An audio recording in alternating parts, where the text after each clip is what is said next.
गुरु प्यारी साध संगत जी, मैं विनोद जो लंदन इंग्लैंड में रहता हूँ, आपके चरणों में पूज्य मस्ताना जी की साखियाँ लेकर हाजिर हुआ हूँ। आज हम जिन जिन साखियों की यहाँ गुफ्तगू करेंगे उनकी तफसील कुछ इस तरह है। साखी नंबर 1, नाम जपने वाला कोई नहीं। साखी नंबर 2, नूरी नशे में देर। साखी नंबर 3, धन धन सतगुरु लिखते। साखी नंबर 4, नाम जात देश। साखी नंबर 5, सिमरन करते भूत को पकड़ा। साखी नंबर 6, भेखधारी चोर थे। साखी नंबर 1, नाम जपने वाला कोई नहीं।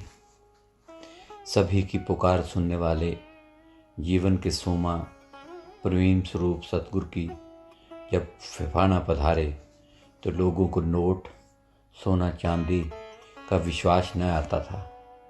नूरी रसना से सत्संग में फरमाए, जिस सतगुरु के हुक्म से सारी दुनिया चल रही है उसके लिए नोट बनाना क्या मुश्किल है। और फिर हजारों आदमी में नोटों का टोकरा दिखाया और नूरी रसना से श्री मनोहर से फरमाए कि मैनेजर, दुनिया इसे लताड़ेगी, इसे दबा दे। और एक बार सत्संग में फरमाए, अब तो परमेश्वर के वास्ते ऐसा हो रहा है कि किसी की गंदी औलाद हो तो बूढ़े बाप को धर्मशाला में छोड़ाते हैं। इसी तरह दुनिया ने परमेश्वर को छोड़ दिया है। रब्बी वचन नाम जपने वालों के लिए और महामूर्खों और महामनमुखियों को समझाने के लिए एक ठंडा सांस लेकर फरमाए, भाई कोई नाम नहीं जपता और ना ही कोई नाम जपने वाला मिलता है। कोई अपने साहब का नाम जपे तो मस्ताना उसकी टट्टी उठाने के लिए भी तैयार है। फ़कीर लोग सदा दया करते हैं। एक फ़कीर था, उसने देखा कि यहाँ सब हंकारी और अक्ली लोग हैं और परमेश्वर को नहीं मानते। एक भेड़ चराने वाला रोही खेत में भेड़ चराता था और उसका अपने पास बुलाकर कहा, अरे भाई, तेरे अंदर परमेश्वर है, तू जप, जिथों तू आया है उथे ले जाएगा। फ़कीर ने पूछा, तू बात समझ गया ना कि नहीं? जब उसने कहा कि समझ गया, कि पूछा क्या? रेवड़ भेड़ चराने वाला बोला, ऐसी तेरी दाढ़ी, ऐसी हमारे बकरे की दाढ़ी। दो दो नू कहाँ, बेबे बकरे ने कहा, ऐसे तू कहा। दुनिया का तो ये हाल है। एक नौजवान लड़का एक बार सत्संग से उठकर जाने लगा तो अपने नूरी मुखारबिन से फरमाए, मस्ताना को दुख है, मेरा बच्चा है, मन 2 पाई का काजी है, पकड़ कर ले गया। रकम इत्थे पड़ी है, मन दुश्मन जीव को पकड़ कर ले जाता है। साखी नूरी नशे में देर।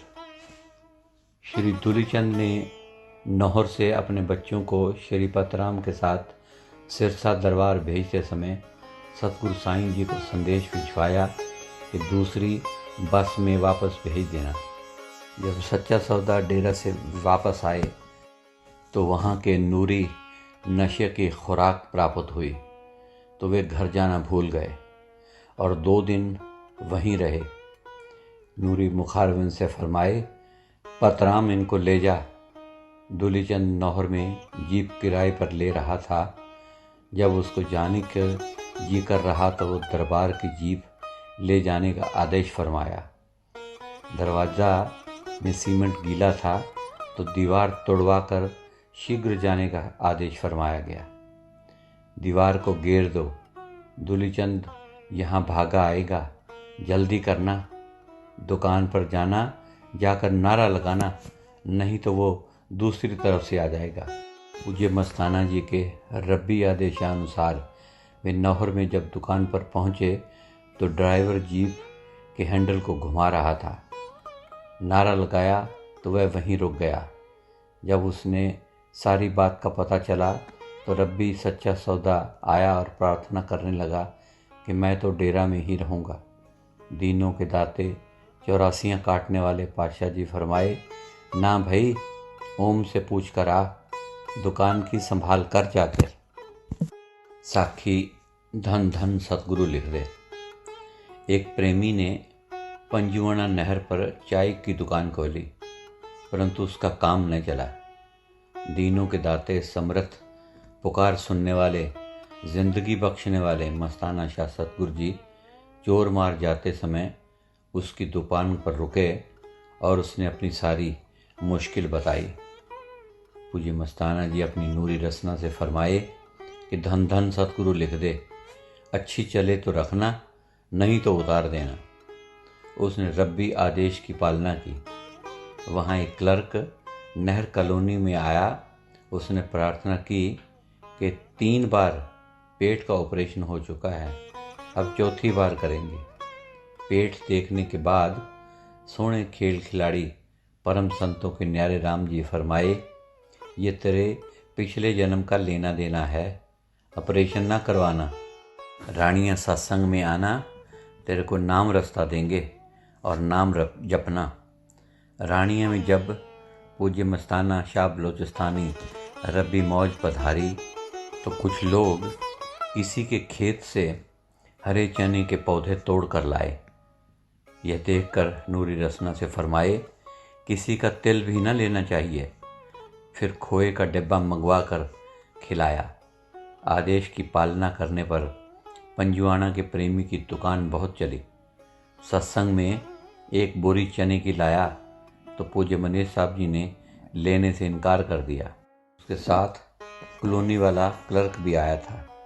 पवित्र नाम रास्ता देते समय फरमाया, पिछला लेखा अब पूरा हुआ, अब नाम जपा कर। साखी नाम जात देश। मस्ताना शाह बलोचिस्तानी पीरो मुर्शद 84 समाप्त करने वाले अलमस्त मौला जी दरबार में नूर बांट रहे थे। लालपुरा के श्री निहाल चंद ने डर से कांपते हुए पूछा, बाबा जी, तीर्थ, व्रत, भाई, बंधु, धन, दौलत, मेरा गांव, जात, ये बहुत बड़ा अहंकार है। यह बात सुनकर नूरी पवित्र रसना से फरमाए, अरे मूर्ख, ये तो माया के चक्कर हैं, ये क्या अहंकार है। सतगुरु के आगे तो राई भी नहीं समझते हैं। तू अपने मुंह से अपना नाम बता। उसने कहा, जी साधु राम। फिर फरमाए, तेरी जात क्या है? उसने कहा, जी चमार। और फिर पूज्य मस्ताना जी फरमाए, तू कौन से गांव का है? तो फिर उसने फरमाया, जी किकरा वाली। तो पूज्य मस्ताना जी नूरी मीठी रसना से फरमाए, अरे मूर्ख, चमधारी सब चमार होते हैं।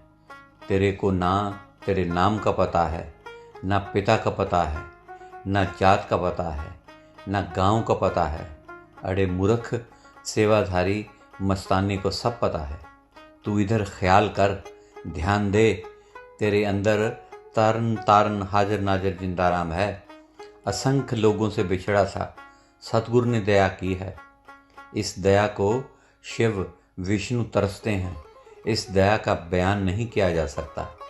तुम्हारे ऊपर तो दया करी, जिसको नाम मिल गया उसकी तो 84 कटी। इससे ऊपर क्या पुत्र।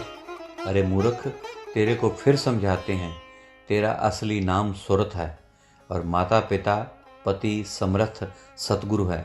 और सिमर जा, तेरी जात चेतन है और चेत जाके।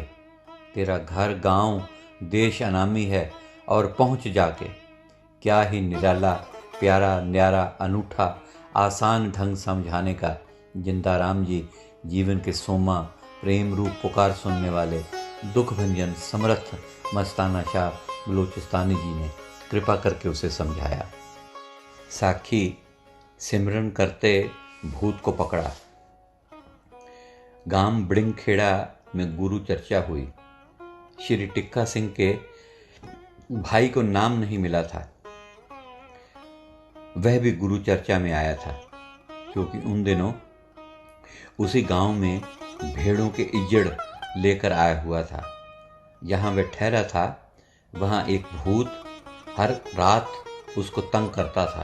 उसकी भेड़ों को, उसकी स्त्री को, उसके बच्चों को डराता था।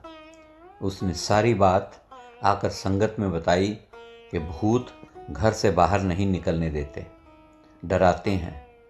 श्री टिक्का सिंह ने बताया कि आज देखेंगे कि भूत बला क्या करती है। जब रात के 12 बजे तो वह जाकर चारपाई पर लेट गया और ध्यान करने लगा। बला आई क्योंकि वह सिमरन कर रहा था और बला पीछे हट गई। 3 बार ऐसे ही हुआ। वह सिमरन करता रहा तो बला दूर चली जाती, सिमरन न करता तो पास आ जाती। उसने सोचा कि सिमरन बंद करता हूँ तो ताकि बला मेरे पास आ जाए, देखूं वह क्या करती है। सतगुरु जिंदाराम जी के वचन याद आए कि जो सिमरन तुमको दिया है, इसके जपने से काल और यम भी पास नहीं आते, भूत तो क्या चीज़ है। जब टिक्का सिंह ने सिमरन करना छोड़ा तो बला चारपाई के पास आई और चारपाई को ज़मीन से उठाया और दाईं तरफ से सिर की तरफ आई और टिक्का सिंह की गर्दन के नीचे उंगलियां डाली और डराने की कोशिश करती रही। उसने देखा कि उस बला के बाल खुले हैं और उसके लंबी लंबी छातियाँ उल्टे कंधों के पीछों की तरफ लटक रही हैं। बहुत डरावनी थी।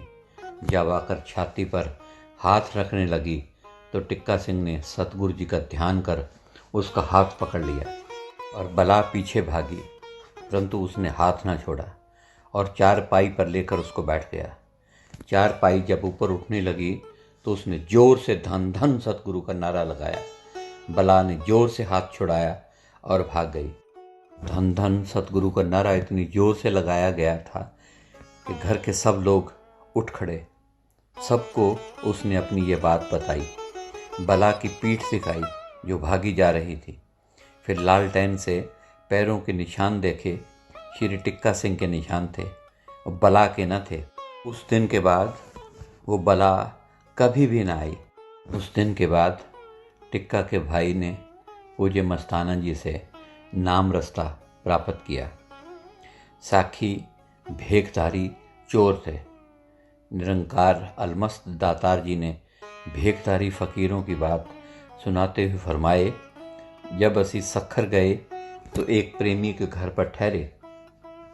एक भेखधारी महात्मा आए और बोले, जी आप बड़ा सत्संग करते हो।